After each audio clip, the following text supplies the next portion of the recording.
Ang kawayan, hindi raw ginugupo ng anumang bagyo.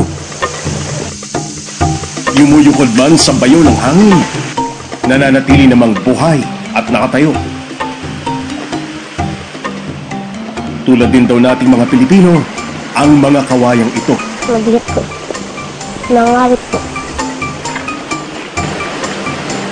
Nagpagod din po naman kami. Mahirap kasi yung daanan. Matatag sa anumang pagsubok sa buhay.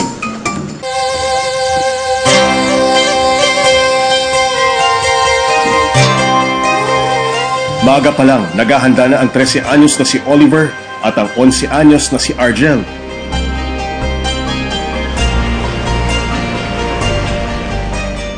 Aakyat sila ng bundok.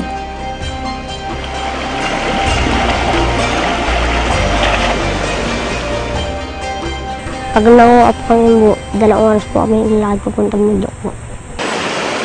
Dumadaan po kasi tapa at ako natin sa tubig.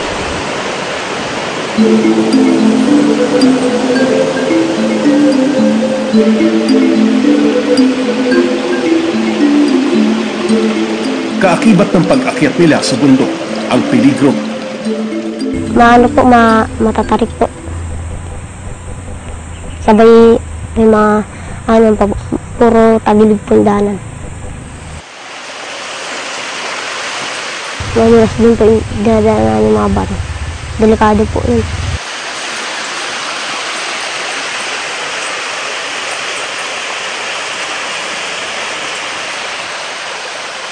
Pag nadulas po, pag namumpog yung ulo, mamamatay.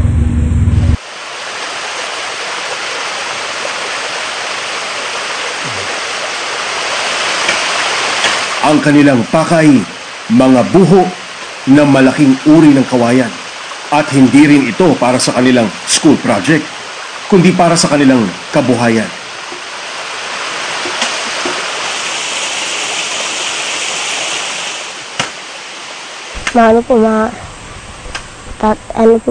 Tatawiin pa po namin kasi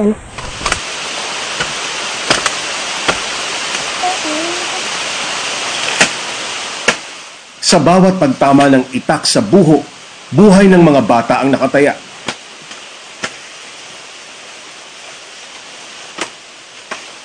Nagtalaga po sa akin ng buho. Bigla, kinukuha ko sa niya itak.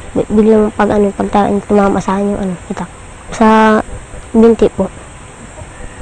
Nahiwa po ako.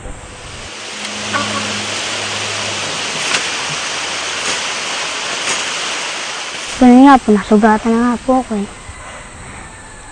Tsaka pag nabiyak po yung puko, tapos natapakan mo, mahihiwa na yung paa mo.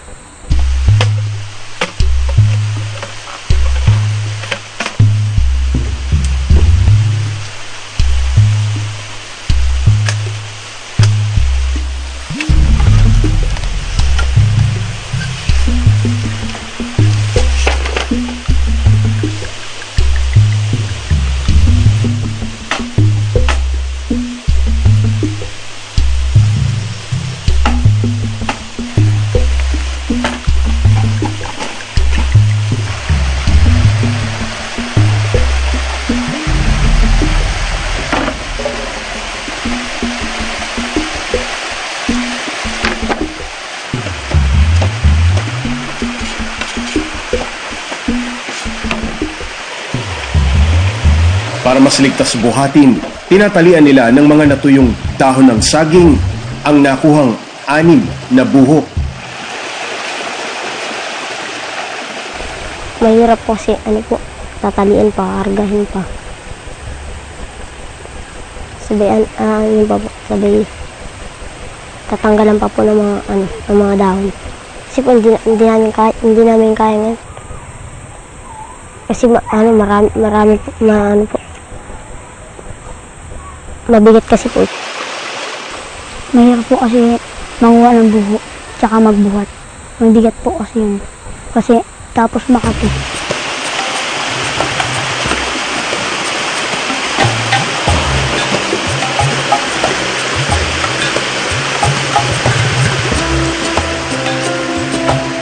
Hindi bababa sa 15 kilo ang buhong bubuhati ng bawat isa sa kanila.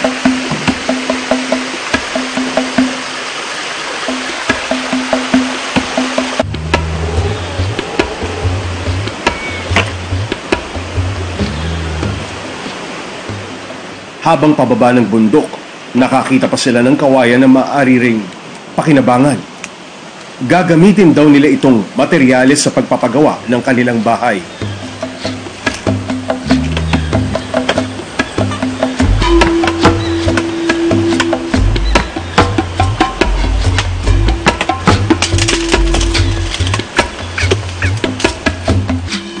Para saan naman yung kawayan? Ano ginagawa mo?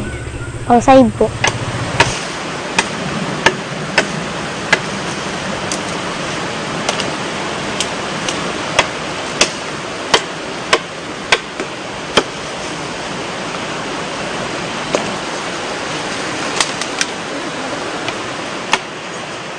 Mapaganda po yung bahay namin. Tapos, makatulong sa, sa nangangailangan.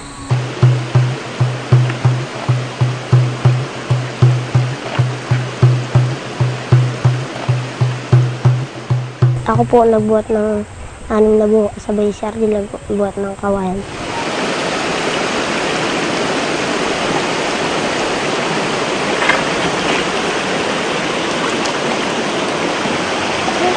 Bagamat isang piraso lamang ang kawayan, may bigat pa rin itong 20 kilo.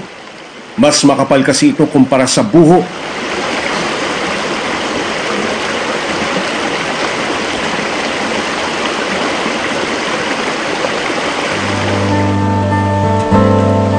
Mabigat po. Nangawit po. Nagpagod din po naman kami. Mahirap kasi yung daanan. Pag nabibigitan po kami, pag nangawit po kami lalapag lang po namin sa mga gaano po kami. Papahinga muna po kami.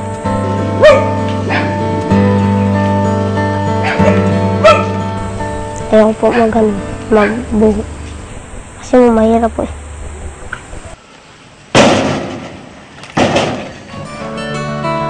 Pananghalian na nang makabalik sina Oliver at Argel sa kanilang bahay.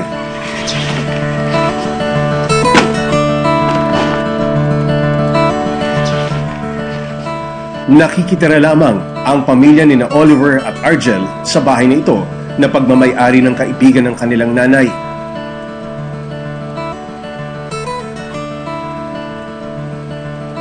Dito sa aming bahay na to, nakakikitira lang kami dito.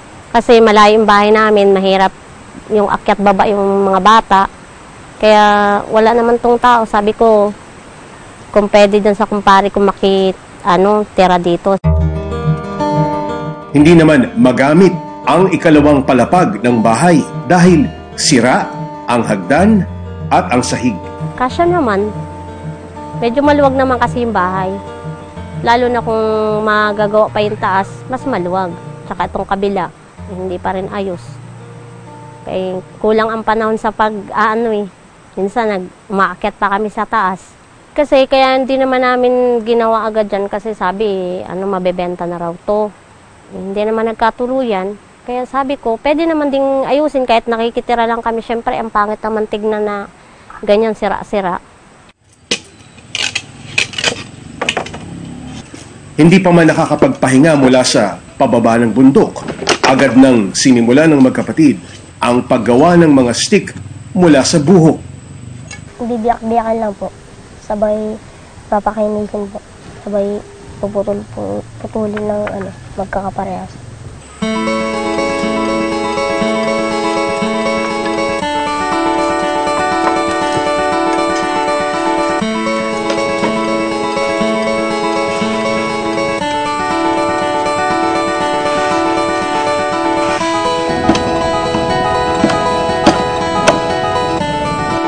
Para sa new stick?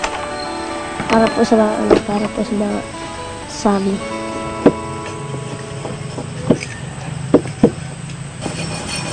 Nangangayat po ako pag gumagawa ng stick.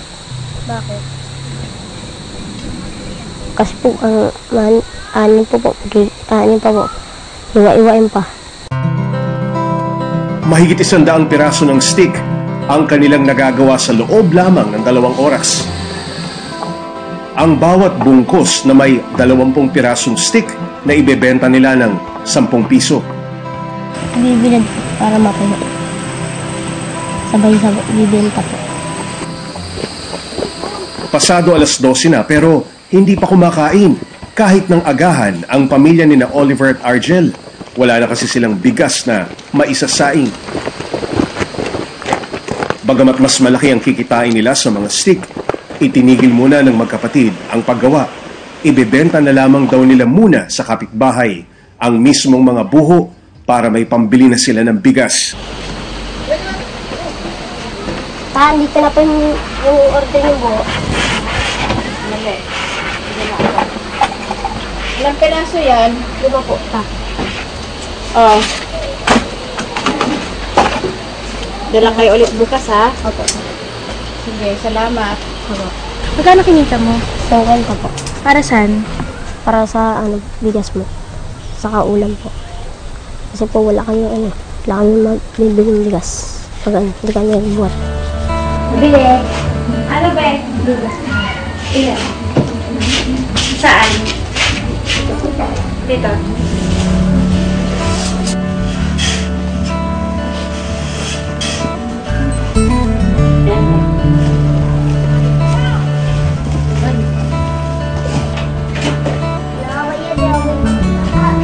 Malaking tulong po sa amin yung pagbubuhat yung pagbebenta po ng buho.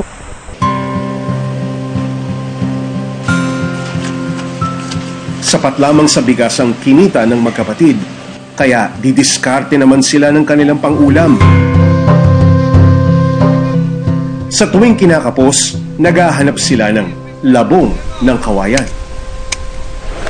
Sa kawain po ito tumutubo.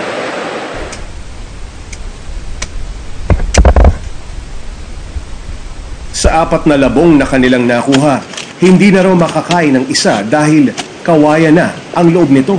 At sa tingin mo kasi ba yan sa inyo? Hindi po kasi po, maunti kasi. Tsaka maigsi. Tatanggalin lang po yung mga buo, ito po yung mga balat. Tapos, iiwa-iwain po. Masarap po ito.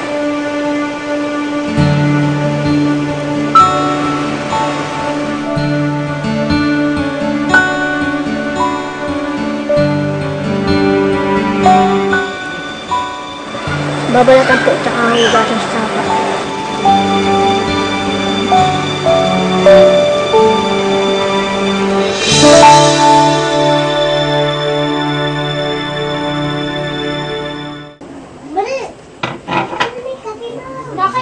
Ang kanilang tatay na si Ramil ang nagturo sa magkapatid ng pagkuha ng buho. Pero abala na si Mang Ramil sa kanyang mga pananim kaya sina Oliver at Argel na lang ang umaakyat ng bundok.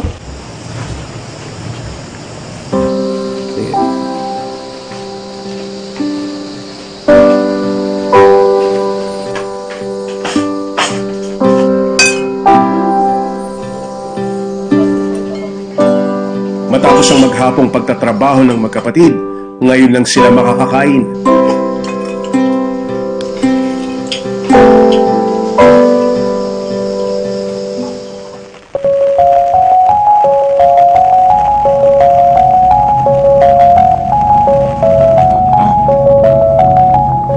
Bukod sa pangunguha ng buho, tumutulong din sina Oliver at Argel sa kanilang tatay. Malaki rin natutulong ng mga bata. Kasi ang sa halip nakakargahin ko, sila nang kumakarga. Sila nang naghahakot para sa akin. Hindi nakakatrabaho ko sa iba. Nakakasadlain ako ng ibang trabaho. Ang pinagkakabuhayan lang namin dito, yung kalakal, nangangalakal kami. Nag-aangkat kami ng kalakal. Tapos, yung pinakabayad namin, pagbalik namin, saka namin babayaran. Yung tubo, yun lang ang aming panggastos.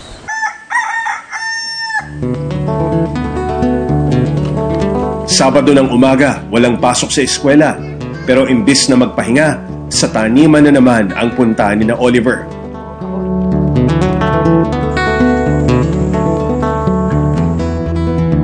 Kumukuha po ng saging.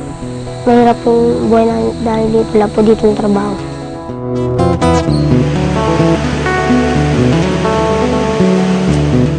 Halos 2 oras din siyang naglakad bago narating ang taniman nila ng saging.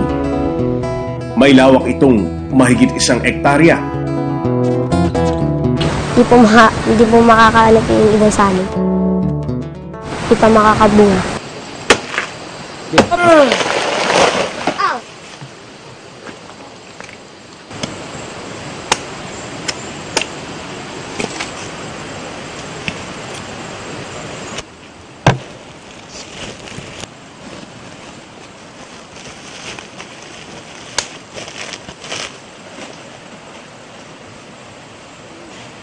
Dalawang buwan po.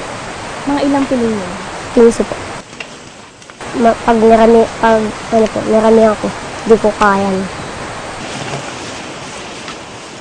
Muling maglalakad si Oliver ng halos 2 oras, buhat-buhat ang may 20 kilong saging.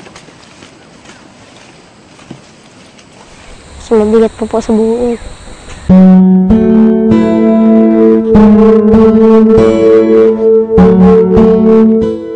Pero sa murang katawan ni Oliver, halos baliwala ang bigat ng kanyang mga pasan.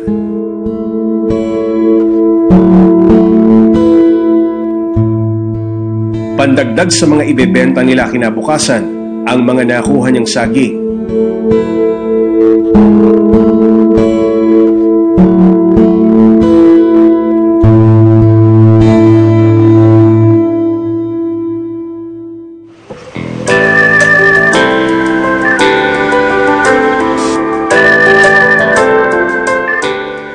Mula Rodriguez, Rizal, ibabiyahe ni na Oliver ang mga saging patungong Marikina.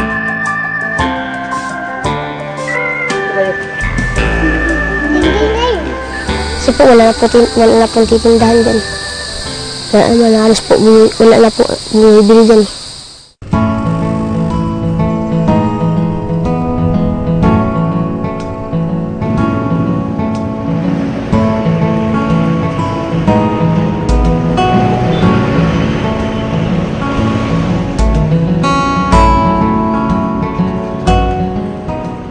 Mahigit 10 taon nang nagtitinda ng saging sina Nanay Rosie sa mga bangketa ng Marikina. Pero kamakailan lang, naghigpit raw ang lokal na pamahalaan sa pagbebenta sa bangketa. Kasi nasa taguan yung mga paninda namin iba, hindi pwedeng ilabas dito lahat. Bakit po?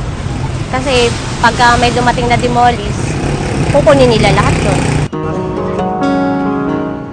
Sa gitna ng paghihigpit, umaasa na lamang sila na mauubos agad ang mga panindang saging. Kung suswertihin, kikita sila ng hanggang 1,500 pesos kapag naubos ang mga saging. Wala eh. No choice. Talagang kailangan patulan yung ganun kahit mahirap dahil syempre wala ka naman pagkukunan ng ibang hanap buhay. Ayun ang marangal eh. Yung pagtitinda lang. Kaya yun ang ginagawa namin. Kahit medyo talagang hirap kami dahil bawal. Para sa mag-inang Rosie at Oliver, ang bukas ay isa na namang pagsilip ng pag-asa. At handa nilang harapin ito tulad ng kawayang kaaya-ayang sumasayaw sa ihip ng hangin.